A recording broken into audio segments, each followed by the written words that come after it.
नमस्तुभ्यं भक्तों। श्री शिव महापुराण तृतीय शतरुद्र संहिता का तीसरा अध्याय शीर्षक है अर्धनारीश्वर शिव का वर्णन। नंदीश्वर बोले, हे तात सुनो, अब शिवजी का अर्धनारीश्वर रूप वर्णन करता हूँ। जब ब्रह्मा जी की रची हुई सृष्टि में विस्तार नहीं आया तो उन्हें बड़ी ही चिंता हुई। अब आकाश से यह वाणी हुई कि हे ब्रह्मा, चिंता ना करो, मैं मैथुनी सृष्टि रचो। तब ब्रह्मा जी ने मैथुनी सृष्टि निर्माण करने का विचार किया। निरंतर पार्वती सहित शिवजी के ध्यान से वे शिव शीघ्र ही प्रकट हो गए। तब परम शक्ति युक्त शंकर को प्रकट हुआ देख ब्रह्मा जी उन्हें दंडवत प्रणाम कर हाथ जोड़ स्तुति करने लगे। तब देवादिदेव महादेव ने अपने शरीर के आधे भाग से शिवा देवी को पृथक कर दिया।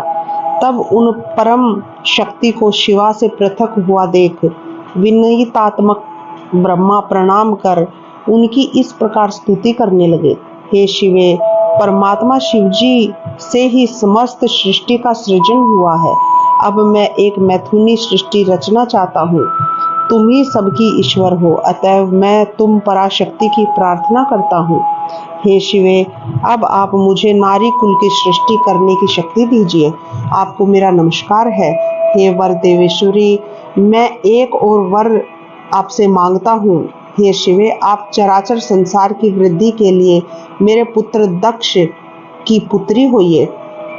तब ब्रह्मा जी की इस याचना को सुनकर देवी परमेश्वरी ने कहा, ऐसा ही हो।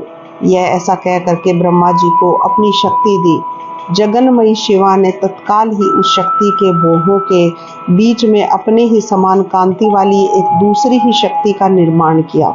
उस शक्ति को देख कृपा सागर लीला बिहारी शिवजी ने हंसकर जगन माता से कहा कि हे देवी, तपःशील ब्रह्मा के और भी मनोरथों को सिद्ध करो। शिवजी के वचनों को शिरोधार्य कर ब्रह्मा के वचनों से उन्होंने दक्ष की पुत्री होना स्वीकार किया और शिव के शरीर में समा गई। समर्थ शिवजी अंतर्ध्यान हो गए। उसी दिन से संसार में स्त्री का भाग देना निश्चित हुआ। आनंद मग्न ब्रह्मा जी ने मैथुनी सृष्टि आरंभ की।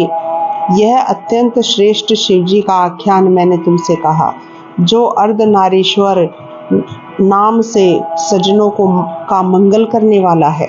जो पुरुष इस पुरुषदायक कथा को पढ़ता या सुनता है, वह सब भोगों का भोग कर अंत में मोक्ष का भागी होता है।